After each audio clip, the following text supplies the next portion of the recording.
In a free society, having a bank account that is yours, you can control and doesn't get closed down is pretty much as important as water and electricity coming into your house. You literally can't live or survive without it, as I know only too well from my debanking experience a few years ago. And the fact that 10 other banks refused to give me an account until finally I was saved. There is now a new fraud bill that's going to make its way through Parliament. And the concern is, and yes, of course, we know there is too much fraud that goes on. We know that during COVID there were all sorts of abuses. But this bill would give senior civil servants, without court orders, the ability to look into your bank account and actually extract funds. It simply, in my view, cannot and must not be allowed to happen. Well, I'm joined in the studio by Andrew Griffith MP, Shadow Business Secretary, and somebody who did actually try and help me during my debanking struggles. I mean, this is even worse than debanking. You could wake up and find that a senior civil servant... I mean, is this really as serious as this? It is as serious as that, and, they're both bad, right? You can't operate without a bank account, and as you discovered, there are people in any big organisation, and government is the biggest of all organisations, who will have their own nefarious views and values, undetected, as you found out with that subject access request. Yep. This is not a government of all governments, after what they did to Alison Pearson and what they're doing to people who make inappropriate posts on Facebook, that you want to have more untrammeled powers. So the removal of oversight, the elimination of that court process, which is what your basic Magna Carta habeas corpus is all about. That's always been our protection, hasn't it? Always. And if the government get away with this, and you saw what happened with debanking, and they take away our cash, the cash is one of the great protections of liberty against the state, then we really are on a road to perdition. Now, this government should pull this, go away and think again. Yeah. It's true we have an issue with fraud, but we know what will happen. The law-abiding citizen will be on the receiving end of snooping for, not using the right sort of energy or saying the wrong thing about climate, while those who come into our country illegally, claim benefits, abuse the system, will very rarely find themselves on the wrong end of this. And you'll get an unscrupulous civil servant will sell details of celebrities' bank accounts to Sunday newspapers and all the rest of it. Where actually are we with this in terms of legislation and it going through Parliament? Pretty early days, so it's right that you and others and my party are highlighting that. It's in the Lords at the moment. There's the chance to have amendments, to get the government to back down, to raise this issue that your viewers will be very concerned about, my party's concerned about, other people will be concerned about this. There's good organisations, they're not always right, but things like Big Brother Watch on this are on the right side of things. Toby Young's Free Speech Union is often a very strong voice, and of course GB News. Yes, I think GB News is very much a part of that mix because we have these free, open debates. I wonder though, Andrew, just given the sheer size of the government's majority and given the depth of inexperience of most Labour MPs, I just wonder whether they actually read this stuff, think about this stuff. It could easily go through, couldn't it?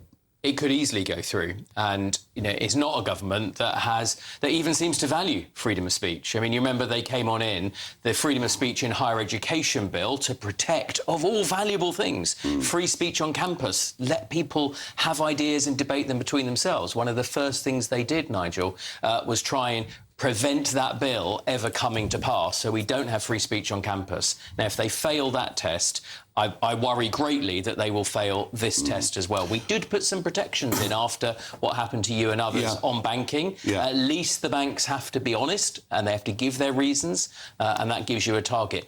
These guys, they don't even have to tell you. So the banks won't even tell you if the government's been snooping in your bank account.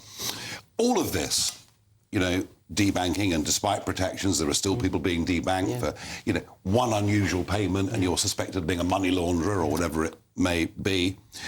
Then you get a situation like this.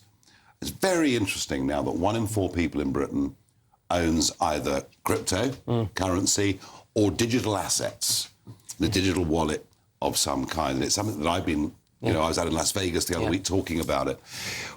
Why have we not, why did your government, this government, why are we not embracing something that clearly is not going away? And shouldn't we do so? We absolutely should. I, as minister, did embrace it. I tried to change the direction of travel. The big word that is missing from so many parts of our national life is risk and accepting risk. So if you buy digital assets, you're taking a risk.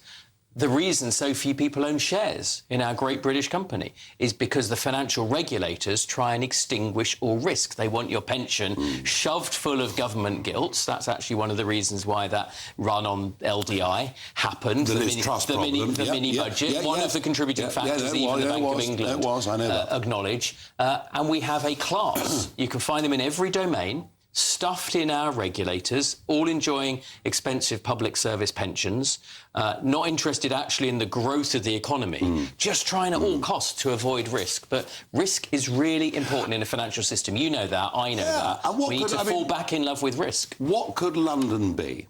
You know, I think even this story that we've debated tonight, you and I, and the threat will make more people think, do you know what, I'm going to have some Bitcoin. And Bitcoin in the end becomes not just a punting mechanism. Well, I'm going to do that at Ascot on Thursday. That's, you know, you can do that if you want to. But Bitcoin starts in places like Miami to be a genuine means of exchange. You know, I can buy a Starbucks in Miami with Bitcoin. I can buy a Ferrari. Well, I couldn't, but I could with Bitcoin. You probably could, Nigel. You know? It becomes a quasi-reserve currency if you don't necessarily trust government or you don't want to put all your eggs in one basket. Now, as it happens, I think there's many other really attractive options for the people who currently are investing in Bitcoin, but they should certainly be allowed to do that. There are some efficiencies on payment, elimination of some costs that people face. But I really want to get people back and investing in our great nation. This is one of the best financial markets in the world, and it's dying on its bottom, to be quite honest. And this government is driving some of our best wealth creators overseas. Yeah, I mean, Jacob, we have to bring Jacob in on this after years in financial markets. One of the hopes of Brexit is we'd free up financial services in Britain and become a hub for investment and a hub for new ideas like crypto. We've done none of it. Well, unfortunately, you've got sort of client capture.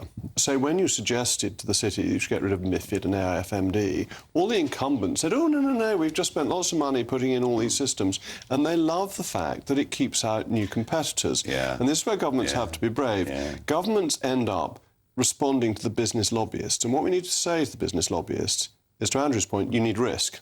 And to get risk, you need deregulation. And we're very sorry that you've spent lots of money on regulation, but that's now yesterday. I got criticised by the supermarkets for criticising the regulation that you couldn't have chocolates by the till. I remember. We've spent lots of money doing this, and now the ministers say we shouldn't have bothered. For heaven's sake. Extraordinary. Yeah. Now, this, of course, would all take place, the fraud by the Department of Work and Pensions, and there's a statement. I'm going to read Andrew, you know, what their defence of this is. They say, we are bringing forward the biggest fraud crackdown in a generation as part of wider plans that will save £9.6 billion by 2030. There we are. It is right that we modernise our approach to catching fraudsters and identifying overpayments at the earliest stage. All the powers in this bill are underpinned by a principle of fairness and proportionality and do not involve mass surveillance of people's bank accounts. We are absolutely clear we will not tolerate any waste as we protect taxpayers' money, ensuring people get the money they're entitled to, and we invest in our public services as part of our plan for change. So there's nothing to worry about.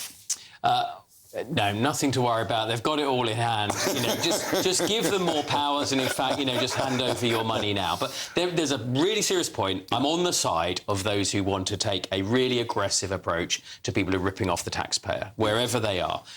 But that shouldn't allow us to seduce ourselves to giving up our freedoms. You expect, we expect, a magistrate, a warrant, some part of an independent justice process to be involved. Absolutely. I couldn't agree more. Pleasure to have you on the programme.